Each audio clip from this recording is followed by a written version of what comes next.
So after uploading my last video, I asked you guys, my channel has brain damage. Ooh, boring, long message, ain't nobody reading that. Basically, I asked you whether I should continue making my 2D platformer or make a top-down game. And I explicitly stated, yo, just saying, it'll make my life 10 times easier if you vote for the 2D platformer, since I actually know how to do that. But no, oh no, you decided quite the opposite. So, don't ask me why this video took so long to come out. It's all on you, son. All on you. It's not like I'm an incompetent person. Nah, son, I'm perfectly fine. I may have been dropped on my head as a baby. You know, that would explain some things. And now let us commence making a top-down game. So first things first, you could say that I've always been interested in making a Zelda ripoff. Wait, sorry, I meant a top-down game. Of course. Of course.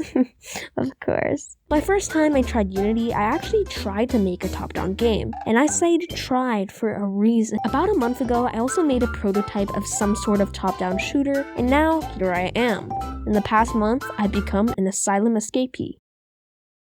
So the first thing you gotta do in a Zelda top-down game is making the character move. I think it's pretty cool that you can have legs and run away from a bloodthirsty tiger. I mean, just saying, maybe it's just me, I don't know. But before I do movement, I had to actually make a character. I've never made a character for a top-down game, so this is probably going to be rough.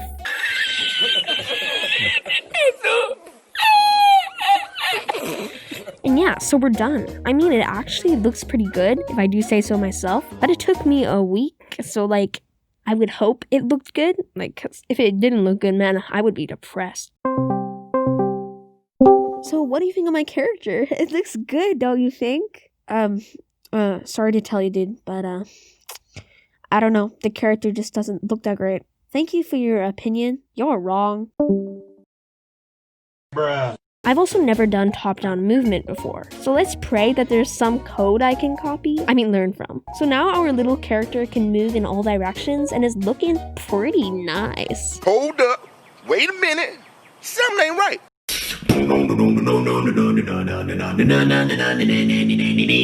Now obviously in the real world, you're not walking in a world of white camera backgrounds, so I began working on the game's environment, which also took me a week. You're starting to see the trend now, huh? So I made the grass, and it looks like absolute crap.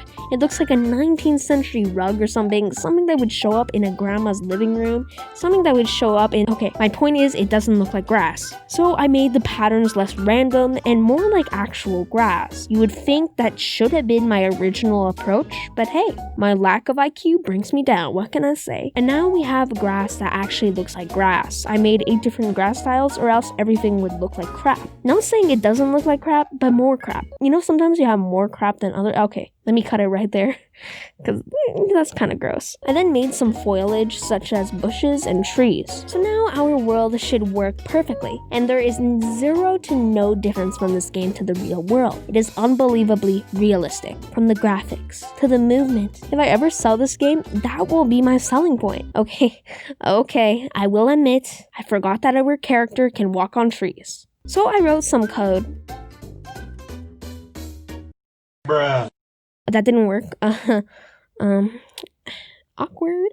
So I wrote another script and it actually worked, which is cool. I'm not used to writing scripts and them actually working, so that adds some pizzazz to it. So now that the layering was working, and since it was Saturday, I decided why not post something for Screenshot Saturday. I will be posting these posts on Twitter and Instagram, link in the description. The response was crazy on Twitter, by far my most liked tweet ever. You know, that wasn't necessary to add in the video. I just kind of had to flex, you know, like flex. Okay, I'll stop. Now, the first piece of feedback that I got from my post is that I should make the trees and obstacles go transparent when the player is behind and or close to them. So I did exactly that, and you'll see that everything works perfectly.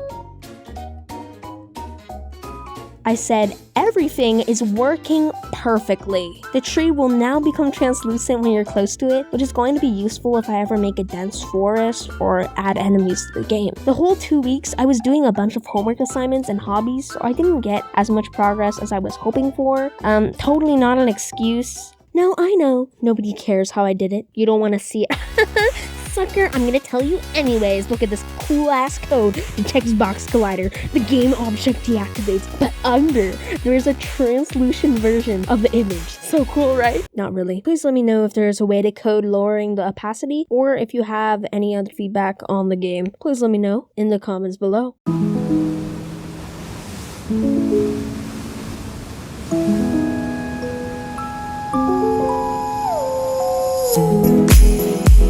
For the final thing, I wanted to add some camera transitions because I think it's cool that you can put boundaries on a camera and just like that hide all the development flaws of your game. Very much needed in my case.